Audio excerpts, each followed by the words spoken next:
জয় নিতাই, জয় গৌর সুধী ভক্তবৃন্দরা। আজকে আমরা গোস্বামী মতে একাদশী পালন করছি। কেউ কেউ শনিবার করেছে, কেউ রবিবার করেছে। তাই এই একাদশী হচ্ছে উৎপন্ন একাদশী, অগ্রহায়ণ মাসের কৃষ্ণপক্ষের একাদশী। এই একাদশী সংক্ষেপে একটু মাহাত্ম্য আমরা বর্ণনা করে নিচ্ছি যারা যারা একাদশী পালন করেন। মহারাজ যুধিষ্ঠির ভগবান শ্রীকৃষ্ণ বললেন, এই অগ্রহায়ণ মাসের কৃষ্ণপক্ষের একাদশী উৎপন্ন নামে পরিচিত কেন এবং এর বৈশিষ্ট্য বা কী, দেবতারাও কেন এত পূজনীয় এই একাদশীর, তা এই সম্বন্ধে ভগবান শ্রীকৃষ্ণ বললেন, পুরাকালে এক মূর নামক দৈত্য ছিলেন। তিনি ছিলেন অতি বলবান। তিনি দেবতাদের পরাজিত করলেন এবং দেবতাদের স্বর্গচ্যুত করলেন। স্বর্গচ্যুত করার পরে দেবতারা পৃথিবীতে বিচরণ করতে লাগলেন। তখন দেবতারা মহাদেবের কাছে গেলেন, মহাদেবের কাছে প্রার্থনা করলেন করজোড়ে, হে মহাদেব, দেবাদিদেব, আমাদের এই মূর নামক দৈত্যর থেকে আমাদের রক্ষা করুন। তিনি সমস্ত কিছু সবিস্তারে বললেন। তখন ভগবান বললেন, দেখো, গরুধ্বজে বসে আছেন ভগবান জগন্নাথ, তার কাছে তোমরা যাও। তিনি হচ্ছেন পরম কল্যাণময়ী। তিনি কৃপা করলে তোমরা পুনরায় স্বর্গরাজ্য ফিরে পাবে। তার কৃপাতেই সমস্ত কিছু। তখন সমস্ত দেবতারা ইন্দ্র সমেত তারা ক্ষীরসাগরে গিয়ে উপস্থিত হলেন এবং ক্ষীরসাগরে গিয়ে স্তুতি করতে লাগলেন ভগবানের। স্তুতি করার মাধ্যমে নিজেদের মনস্কামনা বলতে লাগলেন।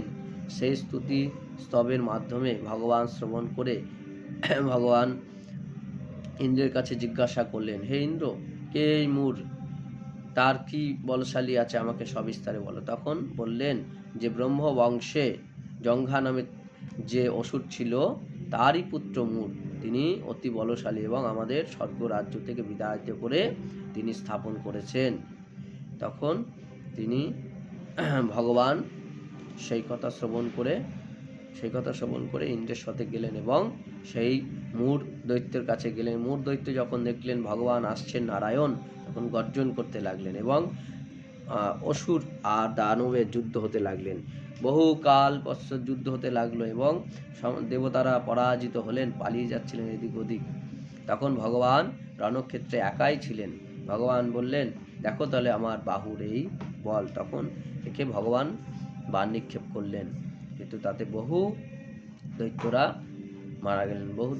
প্রাণ মারা গেলেন এবং এরপরে তিনি সুদর্শন চক্র ছাড়লেন, সমস্ত দৈত্যদের সংহার করলেন। কিন্তু বেঁচে ছিল একজনই, যে মূর দৈত্যই বেঁচে ছিল। তখন দেখলেন অস্ত্রশাস্ত্রে তাকে পরাজিত করতে ভগবান পারল না। তখন বাহুযুদ্ধ করলেন। বহু বছর এই যুদ্ধ চলল। দেবতাদের হিসেবে 1000 বছর এই যুদ্ধ চলেছে। এই যুদ্ধ চলার পর ভগবান চিন্তা করলেন একে পরাজিত করবার উপায়। তখন তিনি বদরিকে আশ্রমে গিয়ে বিশ্রাম করলেন। সেই বিশাল বড় গুহার মধ্যে তিনি বিশ্রাম করতে শুরু করলেন। বদরিকে আশ্রমে তিনি নিদ্রা গেলেন এবং ওর পিছন পিছন যখন মূর দৈত্য যাচ্ছিল, সেই গুহার মধ্যে প্রবেশ করলো। তখন চিন্তা করলেন এইবার নারায়ণ শুয়েছে, এইবার তাকে বধ করব। এই যখন ভাবনা চিন্তা করছিলেন, তখন ভগবানের শরীর থেকে এক দিব্য জ্যোতি নারী সৃষ্টি হলো। তিনি অস্ত্র শস্ত্রধারী। তিনি মূর দৈত্যকে দেখে যুদ্ধে প্রস্তুত হলেন এবং তার সঙ্গে যুদ্ধ করলেন। অনেক দিন যাবৎ যুদ্ধ করার পর সেই নারীর তেজে সেই মূর নামে দৈত্য তিনি বশীভূত হলেন এবং তিনি বধ হলেন। তখন ভগবান নিদ্রা থেকে যখন উঠলেন, দেখলেন এক নারী তার পাশে বসে আছেন করজোড়ে। তখন বললেন, কে তুমি নারী? বললেন, আমি আপনার দেহ থেকে উৎপন্ন হয়েছি। এই মূর দৈত্য আপনাকে মারবার জন্য এসেছিলেন, তাকে আপনার কৃপাতে আমি তাকে বধ করেছি। তখন ভগবান তাকে বললেন, অতি উত্তম, খুব সুন্দর, আমার যেহেতু দেহ থেকে উৎপন্ন হয়েছে তাই তোমার নাম একাদশী। তাই একাদশী তুমি এই জগতে প্রসিদ্ধ হয়ে তোমার মন মতো তুমি বর চেয়ে নাও। তখন একাদশী বললেন, আপনি তো পরম কল্যাণময়ী, আমার যেন এই ব্রত যারা যারা পালন করবে নিষ্ঠা সহকারে, তারা যেন আপনারই কৃপা লাভ করে। তখন ভগবান বলেন, অবশ্যই আমারই কৃপা লাভ করবে, তোমার যেন এই ব্রত যারা যারা পালন করবে এবং সমস্ত পাপ বিনাশক এই ব্রত যারা যারা পালন করবে, অবশ্যই পালন করবে এই একাদশী ব্রতের মাহাত্ম্য এইভাবে উৎপন্ন একাদশী প্রসিদ্ধ হয়েছে জগতে, দেবতাদের কাছে দুর্লভ, তাই দেবতারা এই একাদশী পালন করে, যেহেতু তারা রাজ্য সমস্ত কিছু ফিরে পেয়েছিলেন।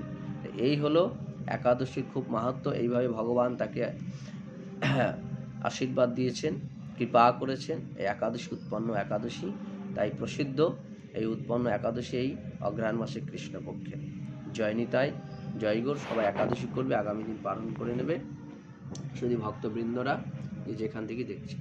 জয় নিতাই, জয় গৌর।